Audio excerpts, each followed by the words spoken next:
哇！我哋今日啊，下一站又去咗小鳥天堂啊！你哋小學嘅時候有冇讀過呢個課本啊？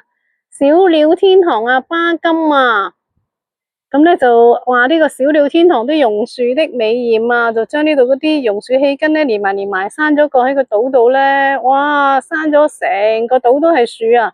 然之後咧就啲雀仔喺度棲息啊，呢個就係小鳥天堂啦。咁咧，如果70歲以上嘅朋友咧，就嚟到呢個遊客中心嗰度咧，就換票。換票咧，換咗票之後咧，就可以攞嗰張票咧，就係入園噶啦。咁我哋未夠年齡咧，唯有去買票。買票咧就要去翻嗰邊售票處啦，就買票咯。我哋去售票處。70歲以上咧買船飛咧，都係一樣噶啦，都係40蚊。但係我哋咧即係正價咧就加埋船飛就65蚊啊，每半小時一班船，船程咧就20幾分鐘。而家去坐船，跟住呢個入口嗰個箭嘴啊，過去嗰邊啊，搭船啊，遊呢個小鳥天堂啊！我一直都咧好想嚟呢個小鳥天堂噶，好中意樹噶，有埋雀仔喎，好開心啊！哇！呢度都有落雨撐啊！我哋搭呢個小鳥天堂嘅船啊，木船啊，咁然之後咧就環繞呢個小鳥天堂一周啊。嚟到呢度咧，一定要坐船噶，自己真係行唔到噶，一定因為圍住個島噶嘛，咁啊睇啲小鳥啊咁樣樣啊，聽下雀仔聲啊，然之後欣賞下咧大自然呢嘅奇妙咧，啲榕樹咧生啲氣根可以樹連樹。心連心一樣咁樣樣咧，做成一個小島啊！最重要就係咧童年回憶啊嘛，童年嘅時候，上堂嘅時候就係小學課本啊，小鳥的天堂啊，而家真係咧嚟到真正嘅小鳥天堂嘅地方啊，睇下佢嘅真身啊，係咪讀萬卷書不如行萬里路啊？呢個船咧，1號船充電中啊，係電船嚟噶。冇污染啊！新會咧，真係陳皮之香啊！佢呢度咧嗰啲即係咖啡咧都要陳皮咖啡嘅喎。你問你服未啫？陳皮咖啡必點啊？23蚊啊！陳皮咖啡個陳李濟嘅陳皮嘅2024年生產啫嘛，哇，515蚊啊！真係唔少嘢，真係陳李濟大牌子啊！落船啦，小心樓梯啊！然之後落船啊，電船就好咯，冇咩臭味咯。咁咧就係一艘船咧就大概坐20人咯，估係。咦，今日我哋係男船長喎。咁咧我哋睇下船長開船。耶！好簡單。開船啦！今日天氣好好啊，我哋而家開船啦。咁啊，船票後邊咧有個地圖噶，咁樣樣咧繞住呢個島咁樣樣循環咁樣樣咧繞一周咯。咁好過自己行啦。咁啊，所以一定咧，我推薦大家咧就坐船。哇！睇下呢度，哇，個船咧通過咗嗰啲樹根啊，咁咧然之後咧，好似個窗簾喎，近係嘅朋友話。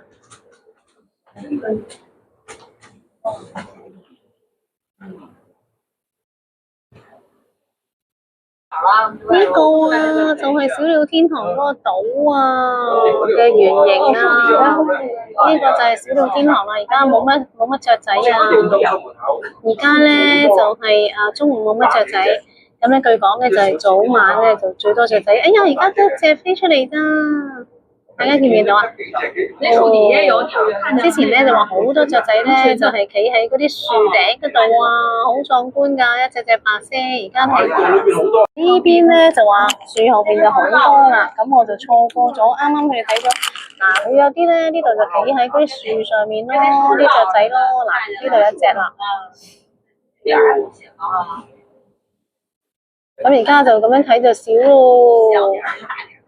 平時咧就係如果即係黃昏嗰陣咧就係好多雀仔㗎，據講就係哇喺度飛啊飛翻百鳥歸巢嗰啲嘅即係壯觀嘅景象咧就嗰啲時候最值得啦。仔咧會有受驚噶嘛，有啲遊客咧就大叫咧，然之後就係睇下會唔會等啲雀仔咧多啲飛出嚟受驚。如果你一聲嘅槍響，咁啲雀仔就會咩啦，就會飛晒出嚟啦。不過即係我哋都係即係俾佢哋休息啦，就唔想咁樣騷擾佢哋啦。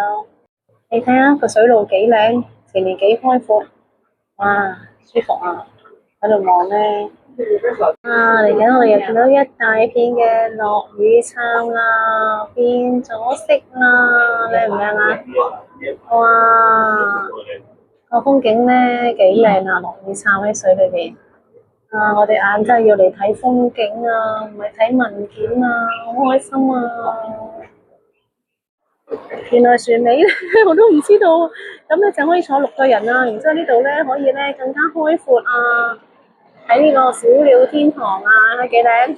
睇下呢兩棵落雨杉喺在水中央啊！最初嘅時候覺得好特別啊，點解啲樹可以喺水裏面都咁樣生長到嘅？咁呢個就係呢個落雨杉咧，佢本身嗰個嘅特質啊，我哋可以喺水裏邊生長噶。哇！喺金光閃底下咧，陽光底下咧，哇，好似咧〜金色咁樣樣，人在水中央，有麗影相，好似畫在湖上。師傅話俾我哋聽咧，可以由呢度落船啦，去行下巴金亭。我哋都行翻遊客中心，大概5分鐘。咁我哋沿住路去行下巴金亭先。浮橋喎，原來呢度係活動浮橋喎，主要台階小心通行。咁啊，小心啊，浮橋一行落去。浮下浮下，睇你驚唔驚？頭先嗰兩個男士即刻回頭啊！浮橋咧，可能佢哋怕，唔敢行去浮橋啊。不過好有特色個浮橋。介紹呢度咧，呢個雀墩變形記啊，話小鳥天堂原先係一棵咧嘅榕樹啊。咁啊，即係幾百年前咧，咁明末清初嘅時候咧，咁佢哋村民咧就見呢個羅星特咧，就愛嚟咧。就係即係分隔啲水咧，等佢咧唔好咁容易咧個河堤咧被沖塌啊！咁另外有啲諗起咧，就四川嘅都江堰一樣咯，即係村民嘅智慧啊！咁而需一棵榕樹咧，由氣根咁樣樣咧，就即係心連心咁去到生長咧，成為一個咧大榕樹群啊！咁啊變咗呢個咧榕樹嘅天堂，小鳥嘅天堂。我哋落到嚟呢度咧，浮橋度咧，頭先個碼頭啦，哇，睇下環繞，哇，蕉樹、水稻、船，哦，榕樹、落雨杉，開唔開心啊？係啊，就話咧呢個嘅名揚天下，1933年春夏之交啊，巴金未夠30歲，就嚟到廣東嘅時候咧，嚟探訪咗3日啫嘛，見到呢度咧就就寫咗個散文咧，叫鳥的天堂啊！我哋以前讀嗰個散文叫鳥的天堂啊，後尾就即係後尾一路話睇好多雀仔啦，咁個名叫小鳥天堂。哇！睇呢張相咧，黃昏嘅時候啊，百鳥歸巢嘅時候咧，就好壯觀噶啦。不過我哋而家中午咧就冇咁多雀仔啦。嚟到巴金小徑啊，朋友就話一篇文章啊，變成為無數代人嘅情懷啊！嗱，小學課本裏邊嘅小鳥天堂啊，所以就係話讀萬卷書不如行萬里路，終於嚟到小學課本裏邊講嘅小鳥天堂啦！哇，啲菠蘿漢蟲喎。然之後我哋沿住咧步道咧就行去巴金亭啊。巴金咧就寫完嗰篇文之後咧，要去到咧1962年啊，就29年之後咧就重遊故地啊。呢個小鳥天堂俾命名咗之後咧，幾出名啊！你睇呢個就係巴金本人啊。哦，原來咧就係鳥的天堂咧，就題字提咗字之後咧，巴金就係題字提一次之後咧，就正式咧就叫做小鳥天堂呢度。到啦到啦，嗱呢個小亭咧就係巴金亭啊。咁啊，主要為咗紀念巴金嘅啫，冇咩特別嘅，望一望咯，係咪啊？望一望咯，到此一遊啊嘛。哇，見到呢個鳥的天堂巴金嘅課本啊！我們吃過晚飯，熱氣已經退了吓，大家有冇印象讀過呢一篇嘅散文啊？咁然之後咧就係從學校出發，我們又經過了的天堂。咁所以咧就由呢篇文章咧就係咧去到講係了的天堂啊，就後嚟就寫題字就變咗小鳥天堂。巴金亭啊，巴金亭啊，係咁樣啊，巴金亭啊，有人喺度休息緊啊，所以我哋唔打擾人啊，我哋咧就係繼續回程啦。你睇呢度啲樹幾靚，啲綠植，哇！真係太陽嘅金光線即係之下咧，即係一片金黃大地咁樣樣啊！我最中意睇樹、睇綠植啊、睇建築啊，啊好靚，好靚，好靚，好正，好正，好正啊！好靚，好靚啊！然之後呢邊咧就係水啦，小鳥天堂啊嘅水道啊。好啦，我哋同觀眾今日講拜拜啦！我哋祝觀眾咧感到幸福，沒有恐懼。